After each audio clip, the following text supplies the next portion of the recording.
1842, Belgium. The girl who drew her family's coffins before her own birth. The Ghent Sketchbook. It began with dust. Thick gray, untouched for decades. In the forgotten attic of a crumbling Ghent townhouse, workers stumbled upon a wooden chest. The lock was rusted, the hinges stiff. When it creaked open, they expected ledgers or moth-eaten linens. Instead, they found a slim sketchbook, its pages yellowed with age, its leather binding cracked like old skin.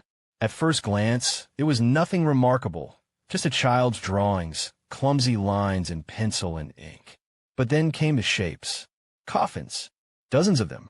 Some tiny, some long, some scrawled with crude initials. And beneath each coffin, dates. Years from the 1840s, scrawled in a hand too small, too uneven, to belong to an adult. The shock deepened when those dates matched parish records of deaths in the same household.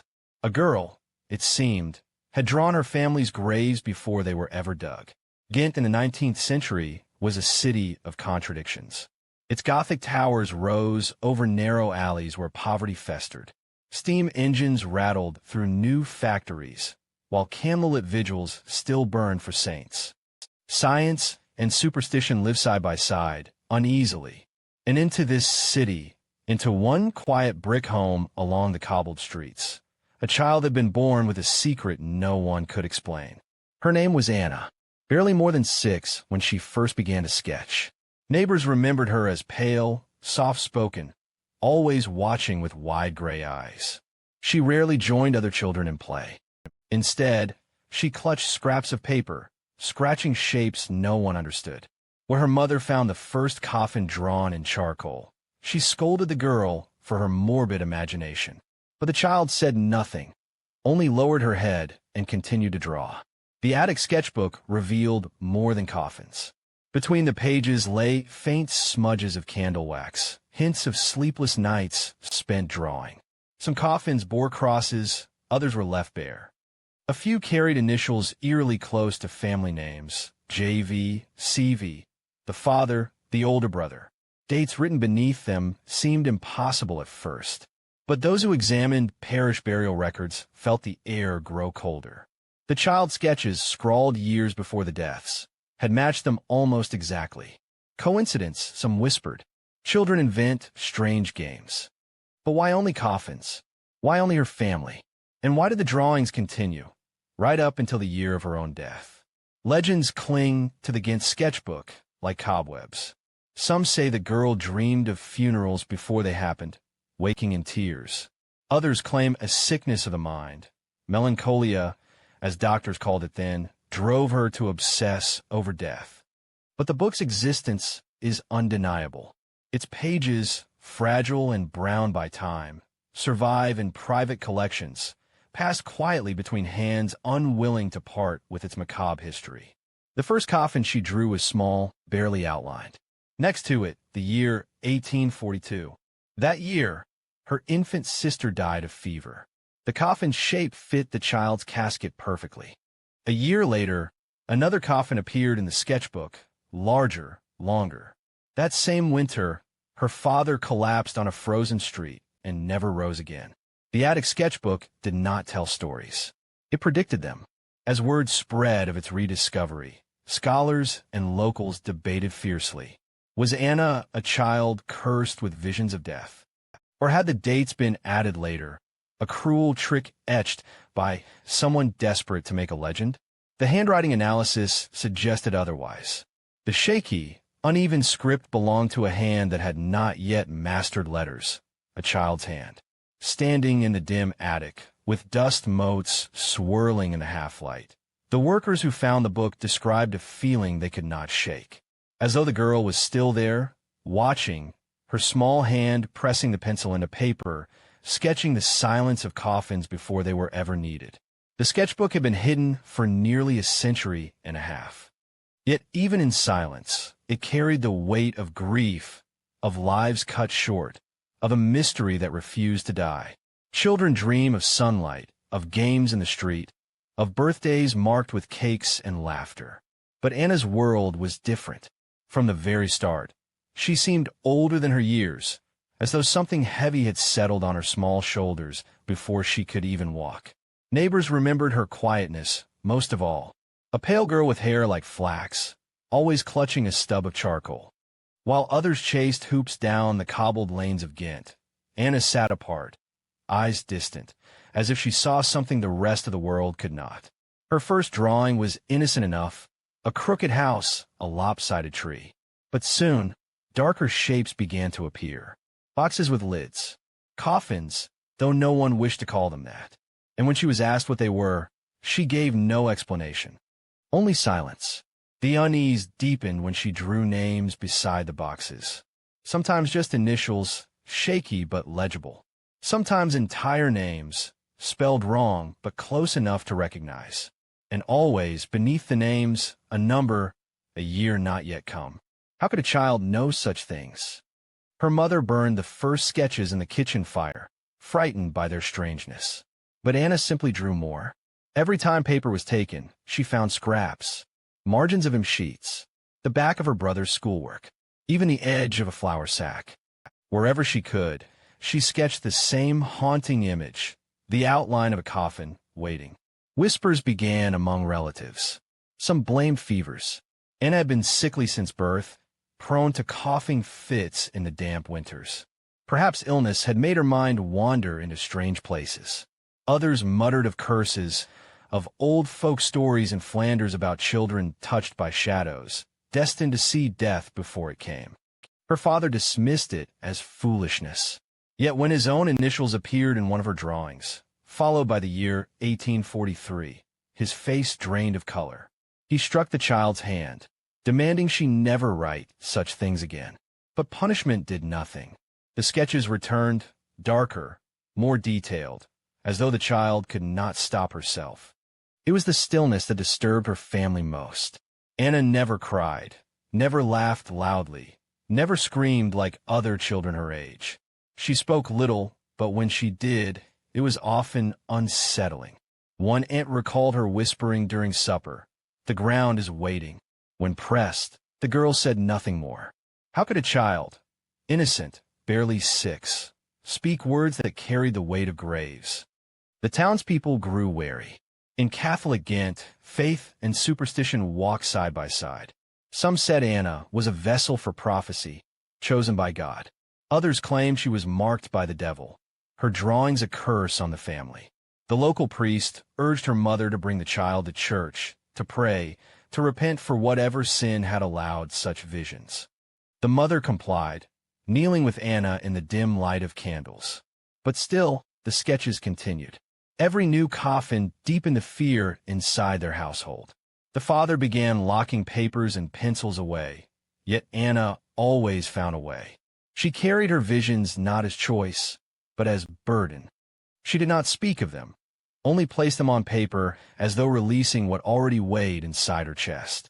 By 1842, tragedy had already proven her drawings true.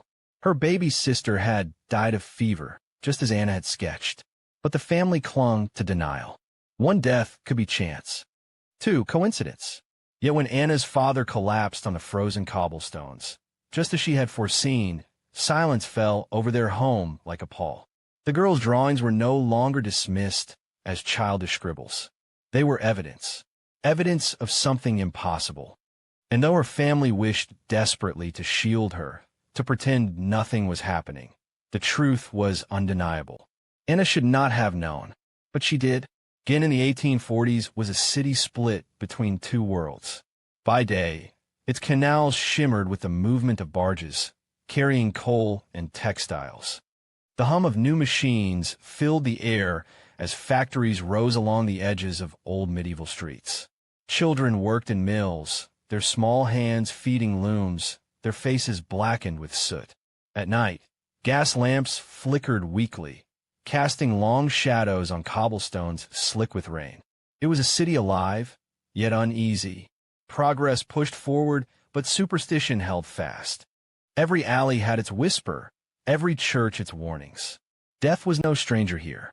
Cholera crept through the city's water. Consumption hollowed the young, and fever stole infants before they could speak.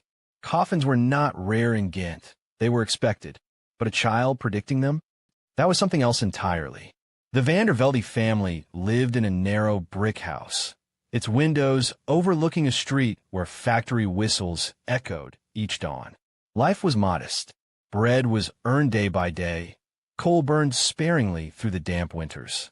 The family prayed at St. Bavo's Cathedral, where the towering spires loomed above them like watchmen of eternity.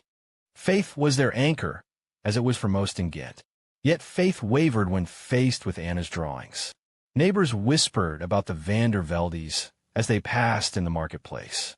Some crossed themselves when Anna appeared, pale and quiet, clutching scraps of paper. Mothers pulled their children closer, fearful of her gaze. Men muttered about omens, about old stories of children who could see death walking before it came. The city was not kind to what it did not understand. Ghent itself seemed to echo Anna's silence. The city was a place of contrasts. Gothic churches with gargoyle faces looking down on alleys filled with beggars. The air carried the clang of hammers in the shipyards, mingling with the solemn toll of funeral bells. Coffins were built as quickly as carriages, for illness and accident claimed lives without warning. Every funeral in the city followed the same path, a procession through narrow streets, priests chanting, candles flickering against the damp fog. Anna often stood at the edge of these processions, her gray eyes unblinking, as though she had seen it all before. And perhaps she had. The priest at St. Bavo's grew concerned. He heard whispers in confession, voices trembling as they spoke of the girl's sketches. To some, she was touched by heaven, a saint in the making, a child chosen to warn the living. To others, she was cursed, a shadow in human form. The priest visited the family often, urging prayer, urging silence, warning them not to let superstition spread. But silence was impossible. Every coffin that left the Van der Velde home seemed to echo Anna's drawings. Every death matched a page. The city, already heavy with grief from disease and hardship, found in her story a haunting it could not ignore. Factories roared louder with each passing year. Steam rose above rooftops, chimneys poured smoke into the skies, but no machine could drown the whispers about the girl in Ghent. She lived in a time when reason was growing, when science promised answers. Yet she belonged to the shadows, where answers never came. Ghent, with its damp streets and its echoing bells, became the perfect stage for her mystery. Progress marched on, but in the corners of the city, people still spoke in hushed voices of spirits, of visions, of death walking before its time. And in Anna's hands, pencils scratching across paper, those whispers found their shape. The city did not understand her. The city feared her. And as the years passed, the line between her drawings and reality blurred until they were one and the same. It began with a child's coffin. Small, almost delicate, its outline barely more than a rectangle with two crooked lines to mark a lid. Anna had drawn it months earlier, scrawling the year beside it in her shaky hand. 1842. At the time, her mother dismissed it as nonsense. Children drew strange things. But when her infant sister was carried away in that very year, wrapped in linen, placed into a coffin almost identical in size to Anna's sketch, the family's blood ran cold. The coffin in the drawing had come alive. The fever had swept through quickly.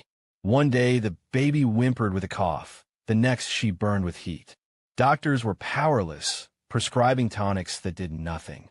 By the third night, the house was silent except for the sound of her final breath.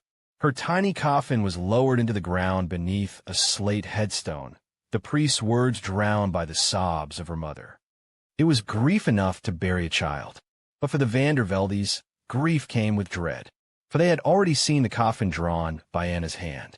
The whispers started within the family. Could the child have known? Or, darker still, had she somehow willed it? Her mother clung to denial. She told herself it was only coincidence, a cruel trick of the imagination. But then, months later, Anna drew another coffin. Larger, longer, this time with the initials JV scratched above it. Her father's initials. Beneath, the number, 1843. Her father's anger was swift. He snatched the paper, tore it, shouted that such blasphemy would not be tolerated. He locked remaining pencils in a wooden box, hid the scraps of paper. Yet nothing stopped Anna. She sketched with coal from the fireplace. She carved shapes into the wooden table with the tip of a nail. Always the same image. Always the coffin. And then, on a bitter winter morning in 1843, her father collapsed on the frozen cobblestones while returning from a mill. His chest seized, his lips turned blue. By the time neighbors reached him, he was gone. The coffin was built quickly, sturdy oak for a man of labor. When the funeral procession wound through Ghent's narrow streets, Anna watched silently. The coffin's size, its shape, everything mirrored the sketch she had drawn. Her mother broke that day, not only from grief, but from terror. She stared at Anna as if the child herself had dug the grave. The city began to murmur. The priest heard stories of the girl's drawings matching death. Neighbors began to avoid the Van der Velde house, crossing themselves when Anna passed. Children whispered that she carried death in her pocket. For Anna, silence became her refuge. She spoke little, ate little, spent her days staring out the window at the gray canals. When she did draw, she did so in secret. The small attic became her haven, candlelight flickering over the pages of her growing sketchbook. Each coffin she drew was a warning unheeded. Each page a silent prophecy. The first death foretold was enough to shake the family. The second made them believers. And as the sketchbook filled, dread settled into the house like damp seeping into stone. Anna did not smile anymore. She did not play. She only watched and drew, her hands scratching across paper with the inevitability of falling snow. The girl had seen her family's end before it came. And soon, all of Ghent would know. The bells of St. Bavo's tolled with their usual weight, echoing across Ghent's damp streets. Funerals were common in the city, but when the Van der Veldes filed into the church with their second coffin in as many years, a deeper murmur rippled through the parish. It was not only grief that followed them, but fear. By then, the story of Anna's drawings had spread. The priest, Father Delacroix, had heard it in hushed confessions, parishioners whispering of a child who drew coffins before the ground ever opened. Some claimed she was blessed with visions, a prophet in miniature. Others muttered she was cursed, that Satan had placed a mark upon her hand. Faith offered no clear answer. Inside the church, candlelight trembled against the stone walls. Father Delacroix noticed how Anna stood apart from her mother, pale and small, her eyes fixed on the coffin as if she had seen it long before. When he approached her after the service, she did not speak.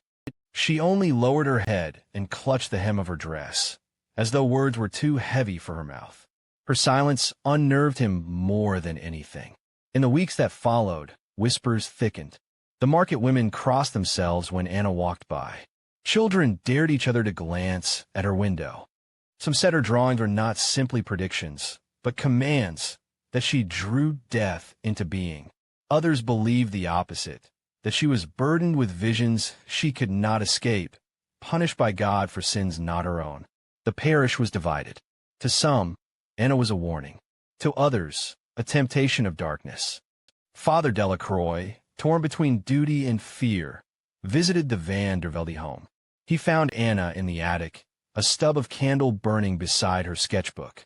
He leafed through the pages, his hands trembling as coffin after coffin stared back at him. Small ones, large ones, each marked with initials and dates. "Child," he whispered, "why do you draw these?" Anna did not answer. She only watched him, her gray eyes unblinking, her small hand resting protectively on the book. The priest recoiled. He could not decide whether he had seen a soul touched by prophecy or a shadow deeper than he dared to name. He urged her mother to pray harder, to bring Anna to confession weekly, to cleanse the house with holy water. But no amount of prayer stopped the sketches. The parishioners grew restless. A few demanded Anna be removed from the community, fearing she would bring more death. One man spat near the family door, muttering, "Hexed, little witch." Others defended her, saying no child asked for such a burden. Yet even those who pitied her kept their distance. Fear, once planted, does not let go easily. And so Anna lived between two worlds, one of faith, where priests and prayers sought to contain her mystery, and one of whispers, where neighbors spoke of her in shadows, never to her face. Each new coffin in her sketchbook widened the gulf. The parish bells tolled again and again, and with every death that matched her drawings, the silence around her deepened. Ghent was a city heavy with superstition, and Anna had become its most dangerous secret. The parish prayed for answers, but none came. Only more drawings, only more coffins. Silence became Anna's companion, not the comfortable hush of bedtime prayers, nor the soft quiet of snowfall on Ghent's rooftops. Hers was a silence heavy, suffocating, broken only by the scratch of pencil on paper or the creak of the attic boards beneath her feet. By the time she turned 7, Anna no longer played at all. She did not join the other children racing hoops down the alleys, nor did she skip stones across the canals. Instead, she watched from the window, pale, motionless, like a figure carved in stone. Her eyes, gray and distant, followed everything yet seemed fixed on something beyond the world in front of her. Her mother begged her to speak, to laugh, to sing. But Anna rarely answered. When she did, her words came softly, almost as if borrowed from dreams. The attic became her refuge. It was there, under the dim flicker of candlelight, that she drew. Night after night, she hunched over the sketchbook, her small hands smudged with cold dust, her fingers cramped from gripping the pencil. The coffins multiplied. Some were bare, some marked with initials, some with tiny crosses above them. No one ever saw her start drawing. It was as if she slipped into a trance, her hand moving faster than thought, scratching lines with a strange urgency. Then, when the coffin was complete, she would sit back, staring at it with hollow stillness, as though she were gazing into something inevitable. Her silence spoke louder than words. Neighbors sometimes spotted her through the attic window at night, her face pale against the candle's glow. They whispered that she was communing with spirits, that she heard voices no one else could.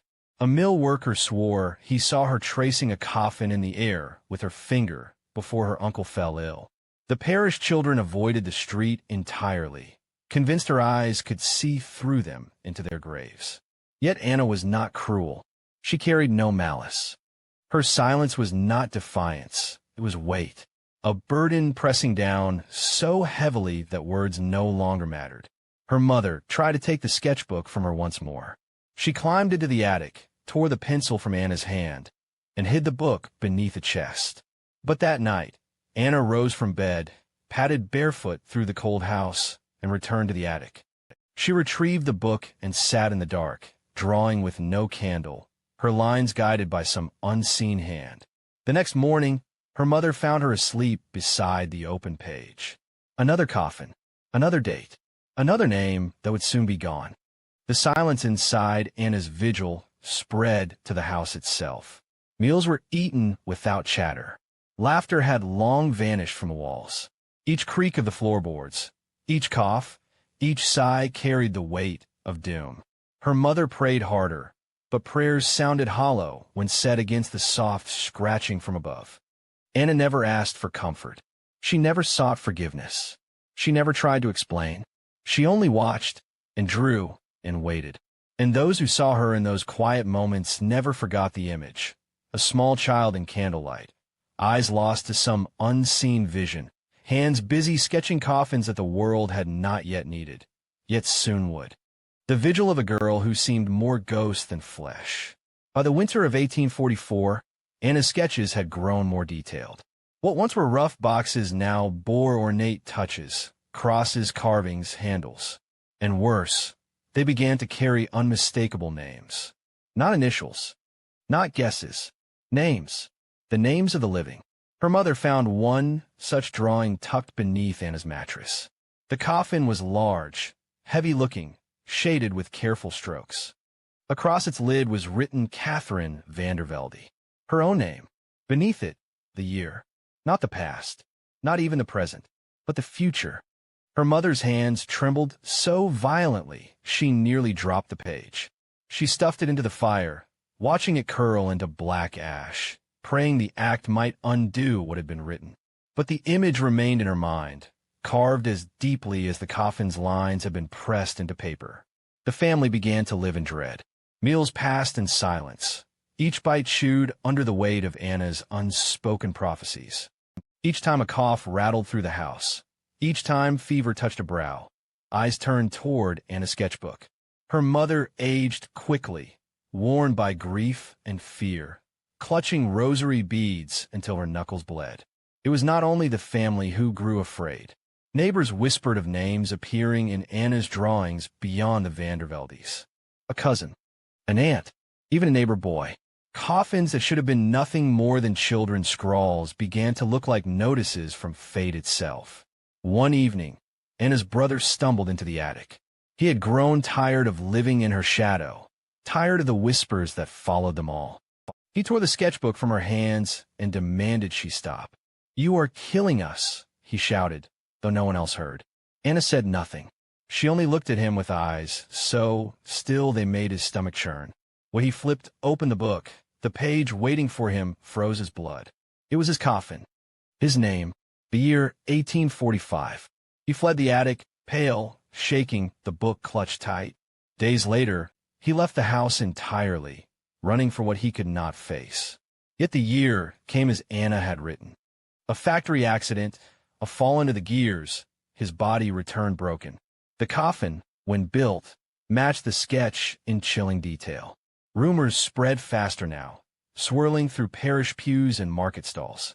Some said Anna was possessed, her drawings the work of demons who guided her hand. Others whispered she was cursed to carry death within her, a punishment on the family for unknown sins. A few believed she was a prophet, her sketches warnings ignored by a world too afraid to listen. But to those whose names appeared in her book, there was only one truth.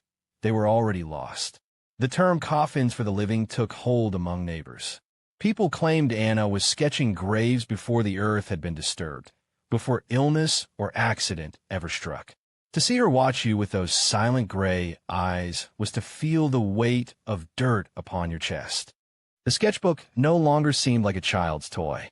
It was a ledger, a record of death yet to come. And with every coffin Anna drew, the circle of fear tightened around her family, choking them in silence. Each page carried the same message. No one was safe. By the mid-1840s, the Vandervelde house no longer felt like a home. It felt like a tomb waiting to be sealed. Grief had stripped it of warmth, leaving only silence and suspicion. Where once the smell of bread and stew filled the kitchen, now there was only the scent of damp stone and melted wax. Every creak of the floorboards seemed to echo with dread. Anna's mother, Catherine, had withered beneath the weight of it all. Her husband gone, 2 children buried, and more deaths stalking the family with every page of the sketchbook. Neighbors whispered that she aged 10 years in 2, her hair streaked with white, her back bent beneath the rosary she clutched like a shield.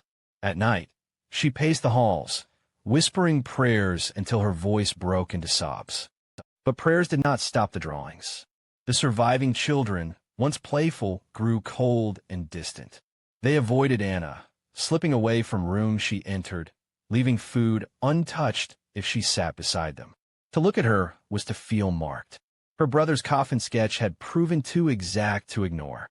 The others feared the same fate awaited them, already inked onto some hidden page. The family no longer ate together. Meals were taken in silence, each person scattered, as if distance could save them. The only sound that stitched the house together was the faint scratching above, the pencil in Anna's small hand, etching death into paper. Catherine began to see her daughter not as a child, but as a shadow cast over their lives. She loved her, how could she not? But fear gnawed at love until it was unrecognizable. Sometimes in the dim candlelight, Catherine swore Anna's face looked hollow, her eyes too old, too knowing. She wondered if her daughter was still a child at all, or something else entirely. One night, unable to bear the silence, Catherine crept to the attic. She stood in the doorway, watching Anna at her vigil. The child did not look up. Her hand moved across the page with eerie steadiness. Catherine whispered her name, voice trembling, but Anna did not answer. Only the scratching of pencil replied. When Catherine finally saw the drawing, her knees buckled. It was her own coffin. Again, her name spelled clearly. The year, 1846. Desperation drove Catherine to the parish once more. She begged Father Delacroix for guidance, her voice breaking as she confessed her terror. "She is not a child," she whispered through tears. "She is death itself in my house." The priest urged her to hold to faith, to see Anna not as a curse but as a soul burdened by visions. But Catherine's heart was too heavy to believe. She returned home and locked herself in her room, avoiding Anna's gaze. She prayed, she wept, she slept little. Yet no matter how tightly she closed her eyes, she saw the coffin waiting for her. The house itself seemed to rot under the weight of fear. Windows cracked and went unmended. Dust gathered in corners. Candles burned out faster than they were replaced. Visitors stopped coming altogether. To step inside was to feel the air grow colder, to sense the walls pressing inward. The Van der Veldes were no longer a family. They were prisoners, each waiting for the knock of death that Anna had already drawn. And through it all, the girl remained silent, watching, drawing, waiting. The descent was nearly complete. Only one coffin remained unfinished. By the winter of 1846, the sketchbook was nearly full. Its pages, once pale and empty, were crowded with coffins, names, and dates. The Van der Velde family had dwindled, their lives claimed one by one in eerie harmony with Anna's hand. Only her mother remained, worn thin by fear, and Anna herself, the pale child who no longer seemed like a child at all. One cold night, when the wind howled against the shutters and the fire burned low, Anna drew her last coffin. The candlelight flickered as she pressed her pencil into the page with unshaking precision. The box was longer than most, shaded with care, its outline heavy as if carved into the paper. Above it, she wrote a name, her own, Anna van der Velde. Beneath it, the year, 1846. Her mother discovered the drawing days later. She had been avoiding the attic, unable to face the weight of those pages. But when Anna did not come down for supper, she climbed the stairs, her rosary clenched tight. There, in the dim attic, she found her daughter hunched over the sketchbook, the final page still open. Anna's small hand rested on the coffin she had just drawn. She was silent, as always, but this time her silence seemed different. Final. When Catherine lifted her daughter into her arms, Anna's body was cold. Her lips were pale, her chest still. No fever, no wound, no explanation. She was simply gone, taken, it seemed, by the same fate she had spent her short life drawing. The funeral was quiet. Few attended. The whispers had grown too strong. Neighbors feared being near the child, even in death. Her coffin was plain, unadorned, carried through streets where curtains twitched and prayers were muttered behind closed doors. Catherine walked alone behind it, clutching her beads, her face hollow. At the graveside, Father Delacroix read the rites, though his voice faltered. When the coffin was lowered, the finality seemed unbearable. For Catherine, it was not just her daughter's body being buried. It was years of terror, sorrow, and unanswered questions. But as the earth fell upon the coffin, one truth remained unshakable. Anna had seen it coming. The sketchbook was hidden after her death. Some say Catherine sealed it in the attic once more, unwilling to destroy it, yet unable to bear its presence. Others claim it passed into the priest's hands, locked away in the church archives where no one could stumble upon it again. Yet over the decades, whispers of its existence returned, of collectors, historians, and scholars who claimed to have glimpsed its yellowed pages. The final sketch was always the same, the coffin of a little girl who had drawn her family's deaths one by one, before sketching her own. Even in death, Anna remained a mystery. Was she cursed, blessed, or simply burdened with visions no child should carry? The city of Ghent moved on, its factories growing louder, its streets busier, but the legend lingered. Parents warned their children not to stare too long at shadows, lest they see what Anna had seen. The sketchbook, they said, was cursed ink on cursed paper. And the final sketch, The Coffin of Anna van der Velde was the silence that swallowed the last page. Time has a way of softening memory, but not all wounds fade. In Ghent, the story of Anna van der Velde lingered long after her grave was sealed. Children grew up hearing warnings whispered by firelight. Don't draw coffins, or death will find you. Mothers crossed themselves if they saw a child scribble a box or a cross. The city, heavy with factories and faith, carried the shadow of her sketchbook like a scar it could not erase. In the decades that followed, the sketchbook became more myth than artifact. Some claimed it was lost forever in the fire that destroyed part of the van der Velde house. Others insisted it survived, hidden away in a priest's chest, or smuggled into the archives of a private collector. A few scholars even reported glimpsing it. Yellowed pages inked with coffins that matched the burial records of the time with unsettling accuracy. Each account deepened the mystery. Was the book the product of a cursed child, or of an imagination twisted by grief and sickness? Skeptics argued that the dates might have been added later, a cruel trick to give legend the appearance of prophecy. But handwriting studies suggested otherwise. The shaky scrawl, the uneven letters, it was the hand of a child. And the last entry bore the weight of truth. Anna's own coffin, marked with the year of her death. The story passed through generations, woven into Ghent's folklore. Some told it as a cautionary tale of sin, of how God punishes those who look too closely into the shadows of life and death. Others used it as proof that certain souls are cursed to carry burdens too heavy for their years. In taverns, the tale became darker still, a ghost story of a child who still roamed the city's attics, sketchbook in hand, drawing coffins for those foolish enough to look her in the eye. Even historians, decades later, could not shake the chill of the tale. In dusty archives, they found the records of the van der Velde family. Births, deaths, burials, all aligning too neatly with the sketches described. The legend was rooted in fact, though the line between truth and fear blurred with every telling. For Anna's mother, no legacy was needed. She lived her final years in silence, walking the streets alone, her eyes downcast, her rosary worn smooth from constant prayer. To her, the sketchbook was not legend but wound. She had buried her children, one by one, until none were left. When she died, no one knew what became of the book, but the story refused to stay buried.